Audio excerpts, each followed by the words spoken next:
There's a company you've never heard of that armed the entire nation of Italy, not with guns, with machines. And here's the part that'll mess with your head.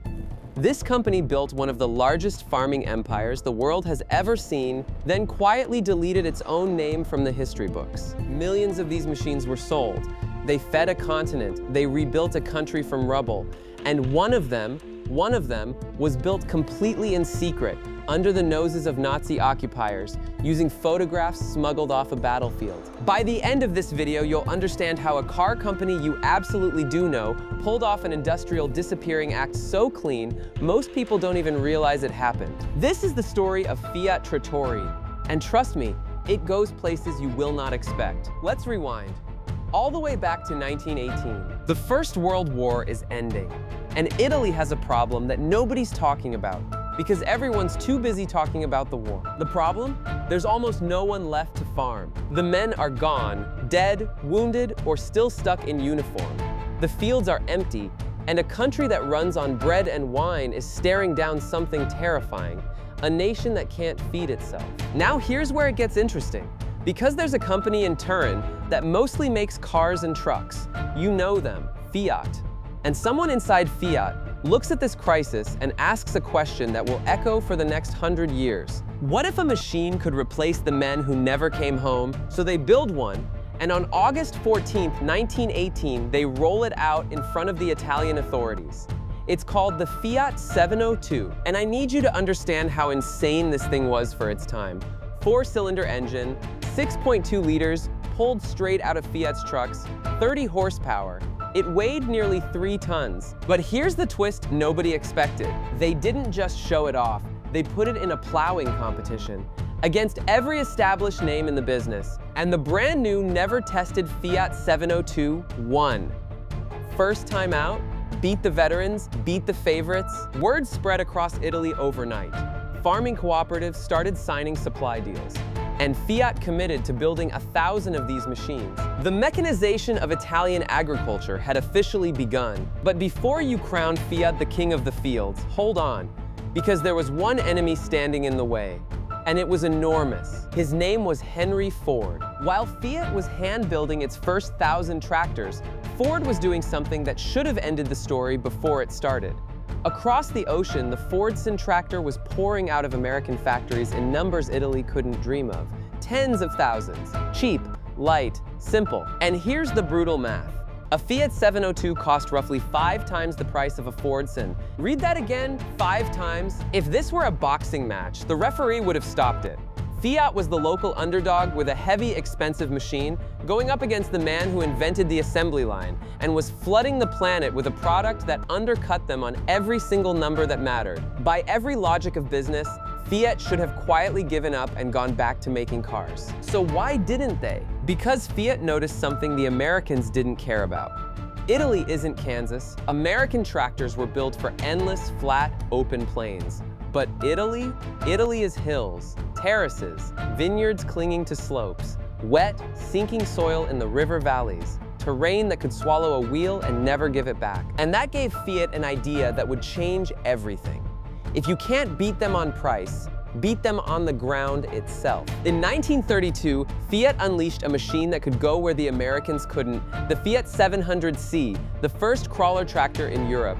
Instead of wheels, it ran on tracks. It didn't sink, it didn't slip, it clawed up hillsides and through mud that would strand anything else. Fiat stopped trying to be a cheaper Ford and started becoming something Ford could never be. But their timing was about to become a nightmare because a shadow was falling over all of Europe. And what Fiat did next, hidden in that shadow, is the single most incredible thing in this entire story. By now, Fiat's tractor operation has moved to a plant in Modena. Business is growing. And then the Second World War detonates across the continent. By 1944, the Modena plant is barely running. Raw materials have dried up, and Italy is under German occupation. German controllers are inside the factory. They've converted it. Instead of building tractors, it's now repairing military equipment. Under guard, under watch. For most companies, that's the end of the chapter. You wait, you survive, you keep your head down. Fiat did not keep its head down. There was a chief design engineer named Edmondo Teixeira, And Trattori had a dangerous idea. He knew that when the war ended, if it ended right, Fiat would need a brand new modern crawler tractor, ready to go, the instant the country started rebuilding. The problem? Designing that machine was strictly forbidden.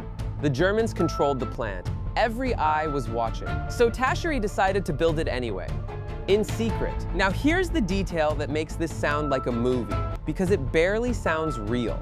Some of Fiat's own workmen had been sent to the Eastern Front, to the war in the Soviet Union. And while they were out there, they got their hands on photographs of a Russian crawler tractor. They smuggled those photographs back into Italy, back into the occupied factory. And using those stolen glimpses of Soviet engineering, passed hand to hand, hidden from the German controllers, Trattori and a small ring of trusted collaborators began secretly building a prototype, a machine that officially did not exist, in a factory they didn't control, during a war they were losing. But the story isn't done twisting yet, because as the Germans began to retreat, they tried to do one last thing: strip the factory bare. They started loading up the precious machine tools, the actual equipment needed to build tractors, to ship back to Germany. Lose those tools, and Fiat's tractor future goes to Germany on a train and never comes back. And then, history throws a curveball nobody could have scripted. Allied bombing raids hit northern Italy and wrecked the German shipping plans. The tools never made it out. They were recovered, rescued from the wreckage. So think about what just happened. A secret tractor designed from smuggled battlefield photographs survives the war, and the tools to build it survive because of an Allied bombing raid. In 1946, that secret machine goes into production. It's called the Fiat 50, and it becomes the tractor of the reconstruction, the machine that helps drag a shattered Italy up out of the rubble. They called it unstoppable, indestructible, and it put Fiat firmly in the lead in crawler tractors across all of Europe. But an empire this size doesn't run on drama alone, it runs on color. And believe it or not, the next chapter of this story is about a single decision, a choice of paint that turned Fiat into a household name. Quick question. Picture a Fiat tractor in your head. What color is it? If you said orange, you just proved my point. And there's a very specific reason for that. For years, Fiat's tractors were fine, functional, but forgettable looking. Then in 1951, Fiat launched a machine called the 25R, and they made a decision that seemed tiny at the time. They painted it orange. That single color choice would define Fiat's tractors for the next 32 years, every machine that same defiant orange all the way to 1983. In a field full of green and gray and red, a Fiat was the one you could spot from a mile away. The 25R didn't just launch a color, it launched Fiat straight into the wider European market. And now Fiat starts stacking wins, and I want you to feel the momentum building here, because each one is bigger than the last. 1957, Fiat's total tractor output blows past 100,000 machines. 1962, they launched the Diamante series, and these weren't just tractors. They introduced the concept of a tractor lineup, a whole family of models, from small to large. They had synchronized gears, differential locks, a clever device called amplicouple. This is the series that locked in Fiat's place at the top of Europe. And buried in that Diamante series was something small that turned into something huge. Fiat's first narrow tractor, purpose-built to squeeze between rows of grapevines. A machine designed for the vineyard. That single idea would echo for decades into a global reputation for specialty tractors. Then, in 1967, for its 50th anniversary, Fiat drops the Nastro D'Oro series, the gold stripe, the favorite of small and medium farmers across the continent, in versions for vineyards, orchards, mountains, and open fields. So let's take stock. Fiat has now gone from a desperate wartime experiment to the dominant tractor maker in Europe. Orange machines everywhere, hundreds of thousands sold. You'd think that's the peak. You'd think it can't possibly get more surprising than a secret Nazi-era prototype. You'd be wrong, because the next thing Fiat did, they hired the same designers who styled Ferraris. Okay, stay with me on this one, because it sounds like a joke and it is completely real. In the 1970s, Fiat is designing a new range, the 80 series. And Fiat decides these tractors shouldn't just work well, they should look beautiful. So they call in Pininfarina. If you don't know that name, Pininfarina is the legendary Italian design house behind some of the most gorgeous cars ever built. Ferraris, Alfa Romeos, automotive art, the kind of curves people hang on their walls. And Fiat pointed that talent at a farm tractor. But this wasn't just about looking pretty. Here's what actually made it revolutionary. Up to this point, tractor cabs were an afterthought. Somebody else built a metal box and you just bolted it on. Didn't matter if it looked ridiculous, didn't matter if it fit. The 80 series changed that forever. It was the first tractor in the world where the cab was designed as one piece with the tractor itself. One flowing, integrated shape. The whole platform was mounted on silent blocks to kill the vibration. The cab had noise insulation and controls, actually placed where your hands wanted them. For a farmer who spent 12 hours a day in that seat, this wasn't luxury. It was a completely different life. The farmer wasn't just driving a machine anymore. He was driving something designed for him by the people who designed supercars. And Fiat scaled it into a monster of a lineup. 3, 4, even 5-cylinder models, climbing all the way up to the top of the range 1880. By 1976, Fiat Trattori was pumping out more than 86,000 tractors in a single year and exporting 50,000 of them. To put that in perspective, 2 decades earlier, they were exporting around 15,000. Their reach had exploded across the entire planet. Argentina, Brazil, North America. Fiat tractors, or machines built by Fiat, were showing up on farms around the world. And that's the moment this story takes its strangest turn of all. Because at the exact moment Fiat becomes a global tractor superpower, the name Fiat starts to disappear. How does a company at the top of the world erase itself? Here's a mystery that hides in plain sight. On farms across North America, for years, farmers in the United States and Canada were buying tractors, good tractors, and they were reading the names on the hood: Alice Chalmers, Heston, White Farm Equipment. What a lot of them never realized is that some of those machines were built by Fiat. Fiat was quietly manufacturing tractors that rolled onto American farms wearing other companies' names. An Italian empire hiding in the American heartland under a badge that said something else entirely. And this wasn't an accident. This was strategy. Fiat was weaving itself into the global machinery world through partnerships and joint ventures, most people none the wiser. Look at the web they built. In 1974, Fiat teamed up with the American company Alice Chalmers to create Fiat Alice, building crawler machines across Brazil, the US, and Italy. From 1979 to 1983, they built high-power tractors under a deal with the Canadian company Versatile. Later, they partnered with Hitachi in Japan for construction equipment. They imported low-cost models from Argentina. They had an alliance with the French company Simca. Do you see what's happening? This isn't a tractor company anymore. This is a global industrial spiderweb. Fiat's fingerprints were on machines across 4 continents, often without its own name anywhere on the metal. And here's the thing about becoming that powerful, that spread out, that woven into everything. At some point, a name like Fiat Trattori starts to feel small, local, almost quaint. For an empire this size, playing on the global stage against the biggest names in the world, the name itself was about to become the thing holding them back. So in 1991, Fiat made the boldest move of the entire century. It didn't just buy a competitor. It bought a name, and then it wore that name instead of its own. 1991, Fiat Trattori does something audacious. It takes over Ford New Holland. Let that sink in for a second. Fiat, the Italian underdog that once got outsold 5-1 by Henry Ford's Fordson, just absorbed a company carrying the Ford name in agriculture. The kid who got beaten in round 1 just walked back in decades later and bought the family business. But here's the genius and the heartbreak of the move. Fiat looked at the global market, and it decided that to win worldwide, it needed a name with worldwide recognition. So it took the name New Holland and started putting it on everything. The orange machines, the Pininfarina designed cabs, the crawler legacy that survived a Nazi occupation. The empire built over 70 years began operating under a different name, and it didn't stop there.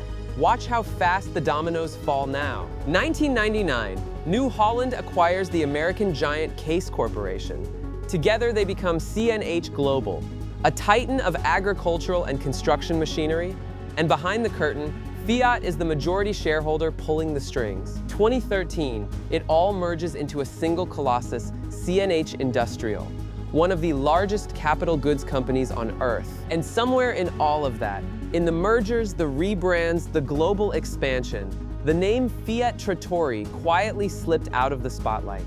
Not with a bankruptcy, not with a scandal, not with a factory burning down. It vanished by winning. It grew so large that it outgrew its own name. That's the part that gets me.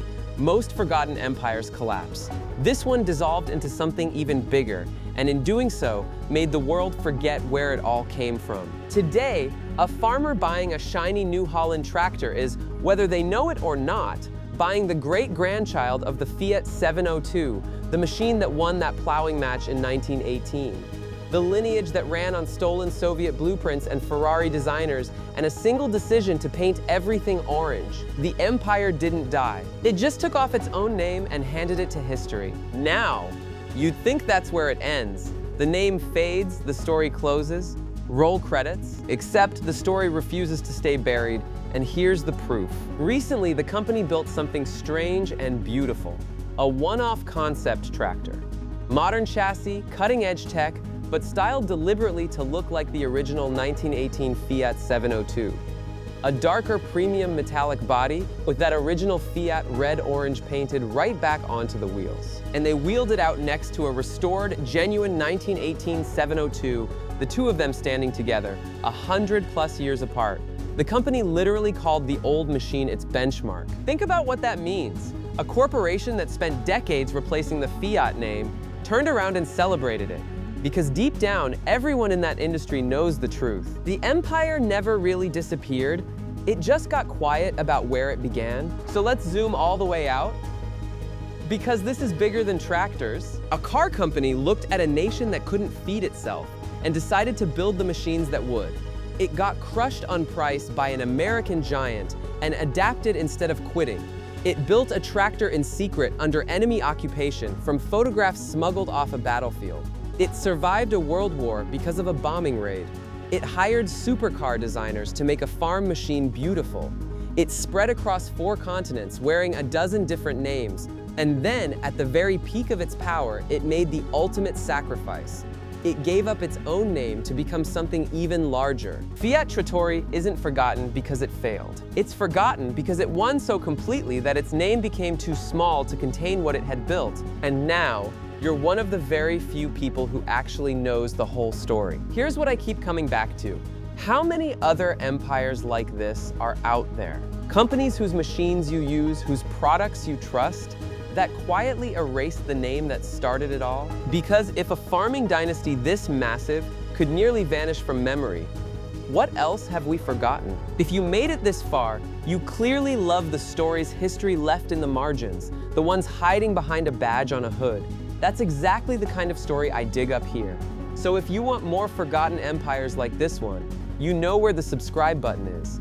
I'll leave that entirely up to you. Next time you spot an old orange tractor rusting in a field somewhere, you'll know. That's not junk. That's the ghost of an empire.